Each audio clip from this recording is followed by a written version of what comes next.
voy a enseñar mi suegra, tía de Laia, cómo se dice en Serbia.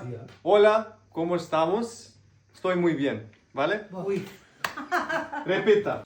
Novak Novak. je mnogo bolji. Espera. Novak. Je mnogo bolji Je mnogo bolji od od Alcaraz. Alcaraz. Tu te vayas. Repita ahora.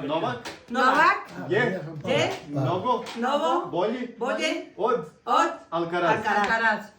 Oye, pero Saloma.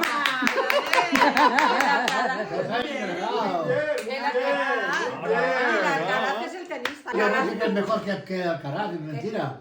Eso ha dicho. No. Alcaraz, ¿qué significa? No. Creo que es mejor el no. A sad stvarno. Zdravo, kako si? ¡Oh! Zdravo. Sí. Kako si? Hola, ¿cómo estás? Zdravo, Zdravo. Kako si? Kako si? Kako si. Estoy muy bien. Super sam. Super Sam. Estoy muy bien. Super Sam. Super sam. Super Sam. Koliko košta? ¡Oh! Koliko košta? ¿Cómo le gusta? Ja volim Srbiju. Ja volim volim Srbiju. Una cosa más. Ja volim dobru rakiju. Ja volim dobri rakiju. A mí no me gusta la rakiju. Rakia. Duele la cabeza, Rakia. Duele la panza, Rakia. Ay, bien. Dobro jutro. ¿Qué quiere decir dobro jutro? Bon día. días. Bon día. Un día. ¡Oh! Mira lo que trae. Volin rakija? Volim dobru rakiju.